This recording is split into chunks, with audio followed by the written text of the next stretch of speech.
On intro for you today, but we're running late.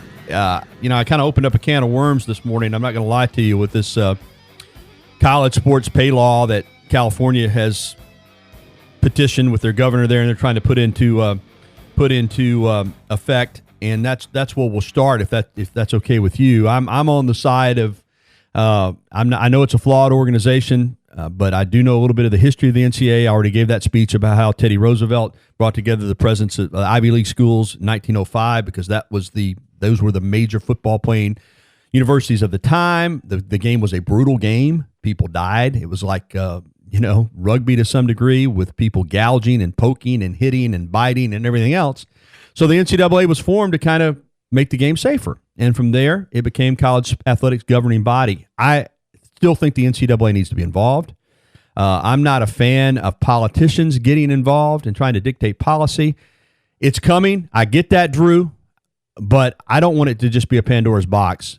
We got professional sports. We've got minor league sports and everything but football, which is ridiculous. The NFL, with all its money, should start a minor league. Then if a kid doesn't want to go to college and he wants to get paid to play football, he can do so. But anyway, I'm going to let you kind of chime in on where you think this is headed and what do you think it's going to mean for college athletics in the long run. Well, I mean, I'm kind of in the middle. I certainly have always been an advocate for the athletes to be paid, but a lot of that has started to happen. You see certain young men be able to they have access to Pell Grant money. The big thing in the last few years has been cost of attendance, being able to get the cost of attendance money as well. Because trust me, when you're on scholarship, it's a full-time job. They don't have as much time to work as a regular student, so you understand that. But again, the cost of attendance, the stipends, the Pell Grants that they are given access to, and again, I'm also not naive. I understand in some instances, I talked to Chris Lowe on my show this morning. Again, we know that there are athletes around the country that are being paid under the table. Is that right? No. But what I think ought to happen is I think they ought to meet in the middle. We knew this was going to eventually happen. There was too many people like Ed O'Bannon pushing for it. It's why they've yanked college and basketball and football, video games off the shelves because of the likeness and image.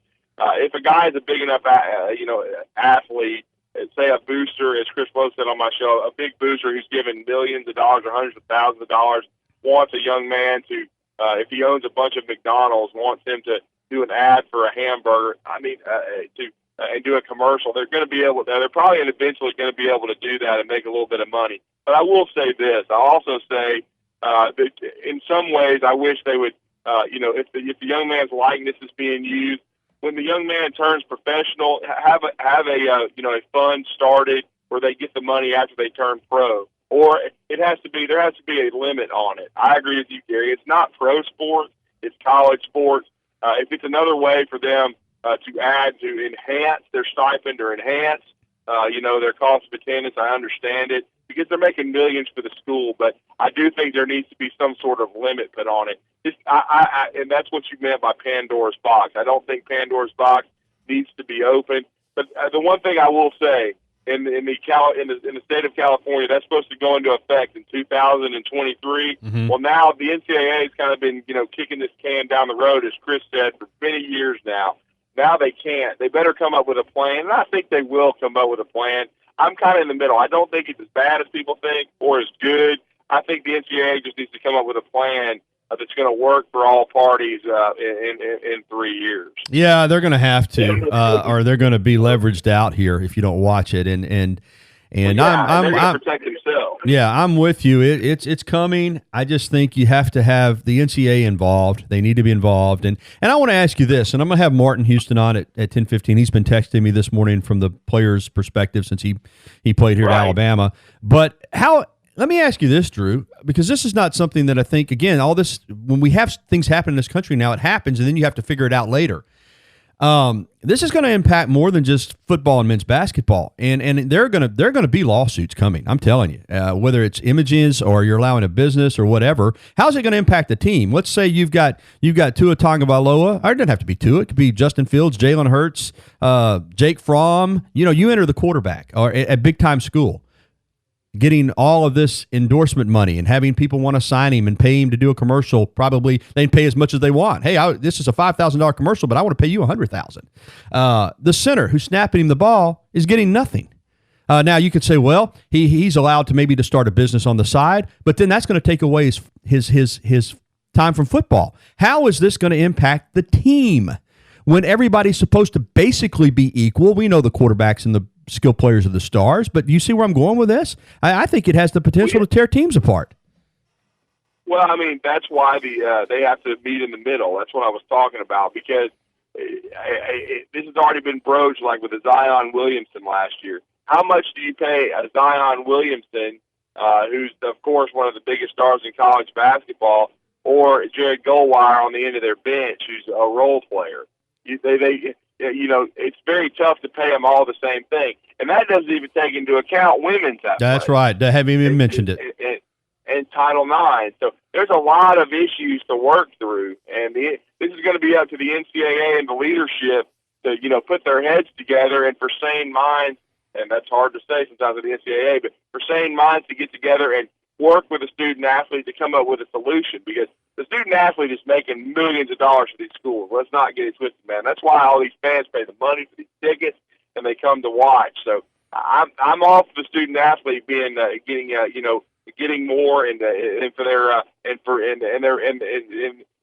what they're able to do for the university, enhancing their ability to either make money or increase their quality of life as a student athlete. But I will say this: you have the haves and the have-nots. There's Power 5 schools like Alabama that are money-making machines, but then these non-group of fives, they don't generate as much revenue. So it's going to be interesting to see kind of how the NCAA puts their heads together and does this, because trust me, Gary, there's only so many Stephen Currys at a place like Davidson that can transcend the school they're at. It's a mega star. Most of these superstars are going to the Power 5 schools. So I'm going to be interested to see how they balance that between the Power 5 school and the group of five. I'm with you, and that's the thing that scares me, and I want to get back to football on the field in our next segment. But I'm telling you, Drew, I could see this thing putting some of these schools out of business. I'm just going to be real honest with you, out of the athletic business. I don't see any way in the world that they'll be able to fund athletic departments and the lack of interest that's going to be shown them. So again, we'll kind of see how this goes, but it's coming, and it's a slippery slope, and I just trust that people can get together and do what's best for the game. I know, Drew, I've shared this with you in the past. I understand everything. I'm not naive. I know that these top schools, it is already somewhat a business. I know guys make decisions to come to play football at Alabama, a lot of them without any thought process of what it's going to mean for them in terms of getting a degree or after football. They're strictly making a football business decision. It's that way at a lot of schools. But I told you this before, even with all the stuff that goes on, you cover a program like we do, it's like the Wizard of Oz. The fans just enjoy the color and the pomp and circumstance. We see the little man behind the curtain working the levers. But still, when they run out there on Saturday through that tunnel, they run out on that court, at least for a little while. It's college. It's not. It means something that it's not professional sports. And I guess for me, just the thought that we're just going to rip away, even if it's a facade, even if it's a mirage, that we're just going to rip away the mirage that college sports is amateurism and just make it pro. I'm scared that's going to happen. I think it's going to ruin it for a lot of people. Well, I mean, we'll see. There is the potential for that to happen, but this was coming. If you've been watching it, Ed O'Bannon has led this charge for many, many years. So now it's time for the NCAA and the student athletes to meet in the middle and hash this out. I think they should have a committee with guys like a Martin Houston on it, who played and who went through it. Even though the game has changed a lot, even the money has changed a lot, he still went through the fire, knows what he went through as a student athlete, and of course have young men and women that are going through it now. And I think if you meet in the middle and you hash it out, I think that something can be worked out where it will not ruin college athletics. Because college athletics is a big deal. It's a big business, but it also helps a lot of young people from backgrounds where if they didn't get an athletic scholarship, Gary, they wouldn't go to college and they wouldn't be able to better their lives. So, True. I mean, there is a dark side to college athletics, but I think it's still there's still a bright side that helps a lot of folks, better their lives and put themselves in a much better place. And so, the support system they have even after they leave college, where people, where they can come back if they have issues in their lives, and they get help from the university. So I just think there's a good side to it too, and I just hope that they meet in the middle and can hash it out and do something that's good for the sports. All right, Drew, we got to get to the break in a minute, and I want to come back and talk a little football on the field, but I do want to ask you this. First of all, the one and done in college basketball is dumb. It needs to go away. If a kid's good enough to pursue his professional dreams out of high school, you ought to be given that. And really, it ought to be done away with, period. Here's where I'm going with this. College isn't for everybody. It just isn't. All right. Right. We have minor league baseball. We do have forms of overseas basketball in a D League for the NBA. Why won't the NFL, with all its billions and billions of dollars of revenue, start a minor league professional league? Maybe 12 teams with certain 32 NFL teams. Maybe you have 12 minor league teams. You have 4 teams assigned to a particular minor league team to help fund it, or however you want to do it. And guys who have no interest in going to college, or maybe aren't academically able but not ready to go to the NFL, could go play pro football. Maybe make $150,000 a year and try to prepare themselves for the NFL. If the NFL team wants to draft them, they can. If not, they can continue to play minor league football. I don't know if that would fix everything with college athletics. I'm just saying it would be another vehicle for these athletes out of high school to drive, other than being almost forced to go to college. You see kind of where I'm going with that? I do, but I think the reason it hasn't happened, and I don't think it'll happen anytime soon, is unlike basketball and baseball, especially with the football aspect, it's about being physically mature enough, Gary. I think in many cases when these kids are coming out of high school, they're nowhere near ready to even play minor league football. They need the physical development of college. They need the classroom time to mature as a student. I think that's why you have junior colleges for guys that maybe don't have the academic background. They can go to JCs and develop and play on the college level, and then transfer to a Division I school and then turn pro. I think that's the reason they have that rule where you have to be out of college high school for 3 years before you turn pro. You either through a redshirt year or through 3 years of playing.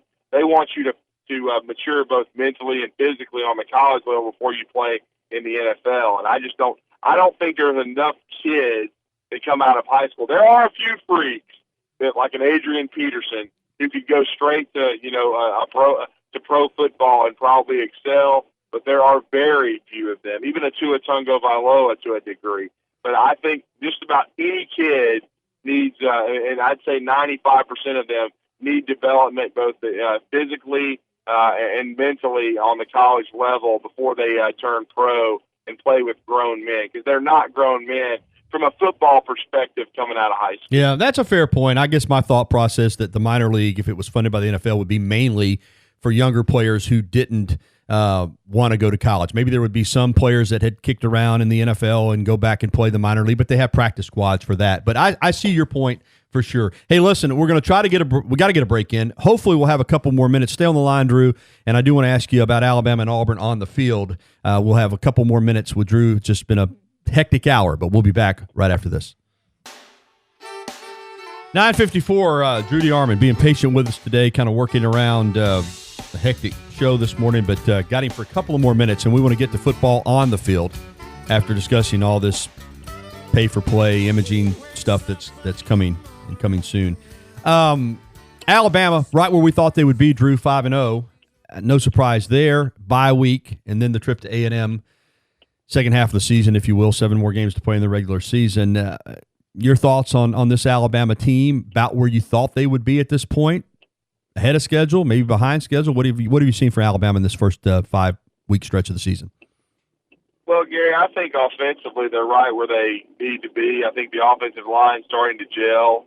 They're certainly working Cornbread, Deontay Brown, back into the lineup each guard spot, but I think Evan Neal's made progress. Landon Dickerson's getting comfortable. I thought Chris Owens had his best game. They ran the football well. They were committed to the run. They gave it 30 carries and averaged over 5 yards per carry.